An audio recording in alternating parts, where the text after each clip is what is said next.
মোহনবাগান দল যেই সময় থেকে আইএসএল এ জয়েন করে সেই সময় থেকেই বলা যেতে পারে যথেষ্ট সাফল্য একটা দল আইএসএল এর মঞ্চে।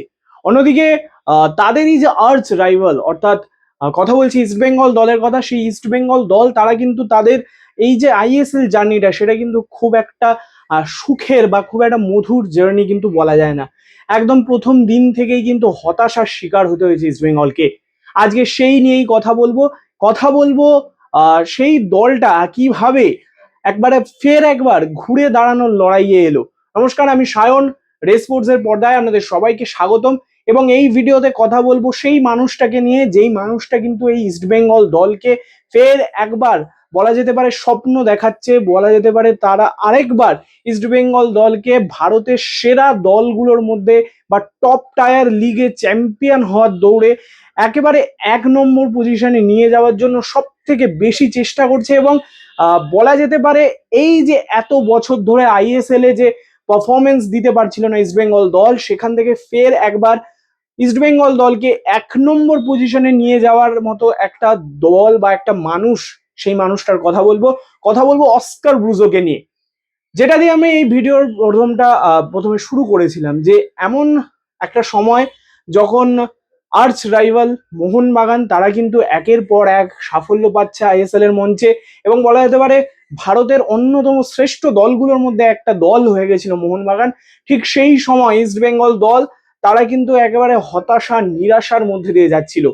ফ্যান্সদের জন্য কিন্তু খুব একটা কষ্টকর সময় বলা যেতেই পারে। কোনো সাফল্য নেই, এবং সাফল্য এলো যখন সেটা হলো সুপার কাপ। আইএসএল এর মঞ্চে কিন্তু টপ 6-এ এই পর্যন্ত কিন্তু যতটা টুর্নামেন্ট খেলেছে এই বছর বাদ দিয়ে, তার আগে পর্যন্ত কিন্তু সেইভাবে সুপার 6, সেই 6-এ টপ 6-এ যাওয়া যেতে পারেনি ইস্ট বেঙ্গল দল। তারপরেই একটা সময় অস্কার ব্রুজো এই মানুষটির হাতে দায়িত্ব এলো, এবং অস্কার ব্রুজো যে দলটা পেয়েছিল সেই দলটাকে কোনো রকমে গুছিয়ে ফিরিয়ে, যেই সময় দল কার্লোস কোয়াদ্রাদের আন্ডারে খেলছে এবং বলা যেতে পারে পয়েন্ট পায়নি, পয়েন্টের খাতা খোলেনি, কার্লোস কোয়াদ্রাদকে সরিয়ে অস্কার ব্রুজোকে যখন নিয়ে আসা হলো, তারপরে দল যখন প্রথম পয়েন্ট পেলো, তারপর একটা ম্যাচ জিতলো, এই করে আস্তে আস্তে কিন্তু অস্কার ব্রুজো তার প্রথম দিন থেকে স্বপ্ন দেখানো শুরু করেছিল ইস্টবেঙ্গল ফ্যান্সদের। এবং সেই স্বপ্নটা বলা যেতে পারে ঠিক তার পরের মৌসুমে যখন তার হাতে ক্ষমতা এলো, তিনি নিজের মনের মতো দল গোছাতে পারলো। সেই সময় কিন্তু তিনি একটা স্কোয়াড বিল্ড করলেন, এবং বলা যেতে পারে সেই স্বপ্নের শুরু, স্বপ্নের যে স্টার্টটা ইস্টবেঙ্গল দল চেয়েছিল এত বছর ধরে, সেই স্বপ্নের শুরুটা কিন্তু অস্কার ব্রুজোর হাত ধরে এই সিজনেই কিন্তু শুরু হয়ে যায়।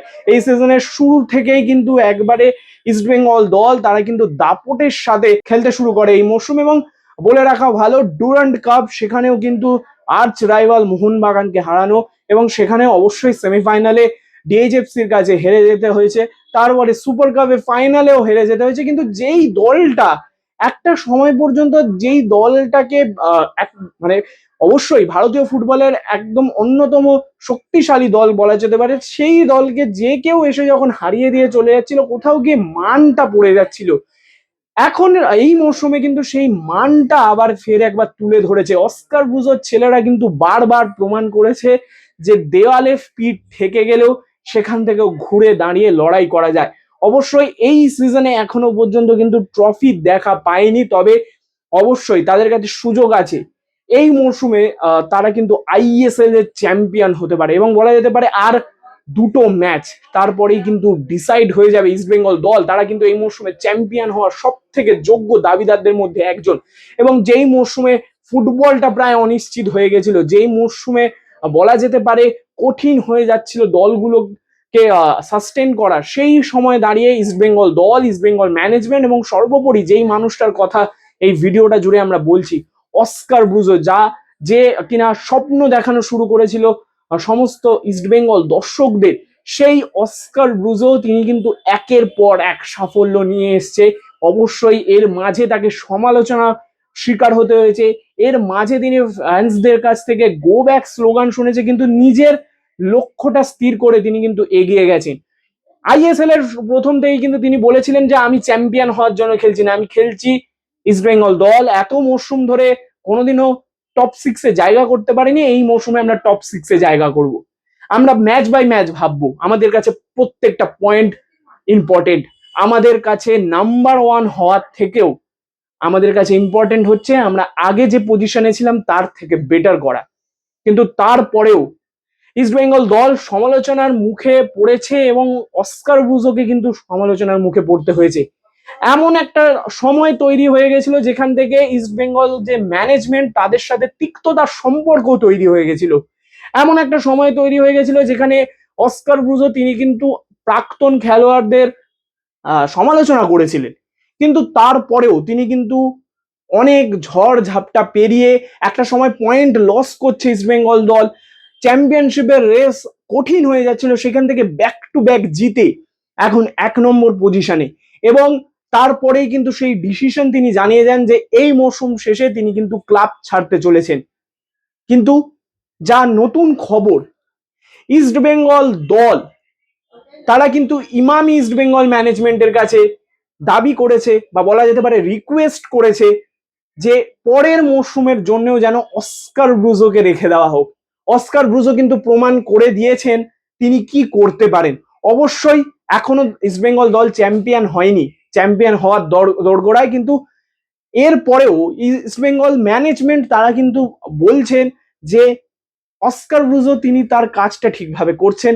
অস্কার ব্রুজোই কিন্তু পারে ইস্টবেঙ্গল দল যে এত বছর ধরে বলা যেতে পারে যে শিরোপার থেকে অনেকটা দূরে চলে গেছিল ইস্টবেঙ্গল, সেই শিরোপাটা, কাঙ্ক্ষিত শিরোপাটা এনে দিতে পারে ইস্টবেঙ্গল দলকে অস্কার ব্রুজো। তাই পরবর্তী মরশুমের জন্যও কিন্তু অস্কার ব্রুজোকে অ্যাজ আ হেড কোচ রেখে দেওয়ার রিকোয়েস্ট করেছে ইমামি ইস্টবেঙ্গল ম্যানেজমেন্টের কাছে। এখন অবশ্যই হাতে 2টো ম্যাচ এবং অবশ্যই গুরুত্বপূর্ণ ডার্বি, সেই ডার্বি জিতে গেলেই কিন্তু বলা যেতে পারে ডিসাইড হয়ে যাবে এই মরশুমের চ্যাম্পিয়ন কারা। এবং অস্কার ব্রুজোর কাছে হয়তো সব থেকে কঠিন পরীক্ষাও হতে চলেছে এই ডার্বি।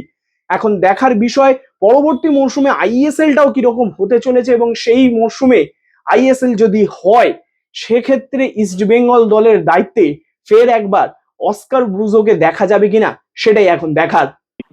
আমাদের এই উইকলি সভা থাকে, আমরা এই সভায় আমাদের সভাপতিত্ব করেন প্রণব দাশগুপ্ত। প্রথমেই আমাদের এই সভার থেকে মোহনবাগান ক্লাবের প্রাক্তন সভাপতি স্বপন সাধন বসুর উদ্দেশ্যে আমরা নীরবতা পালন করি এবং তার পরিবারের প্রতি সমবেদনা জানাই।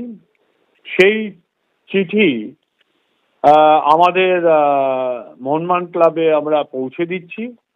এছাড়াও আমাদের আর একটা আলোচনা হয়েছে আমাদের কর্মসমিতিতে, যে কোচ যে আমাদের বলেছেন যে আগামী বছর তিনি কন্টিনিউ করবেন না, সে ব্যাপারে পুনরায় বিবেচনা করবার জন্য, এবং আমাদের ইনভেস্টর ইমামিকেও আমরা একটা চিঠি দিচ্ছি যে ওনার সাথে কথা বলে যদি ওনাকেও আগামী বছরের জন্য কনসিডার করা যায়।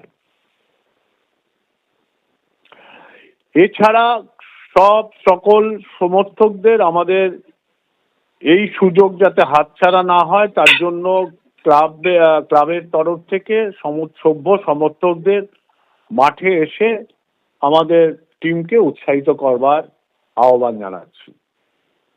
অলরেডি প্রণবদার চিঠির কপি প্রেস রিলিজ আমরা পাঠিয়ে দিয়েছি সংবাদ মাধ্যমকে।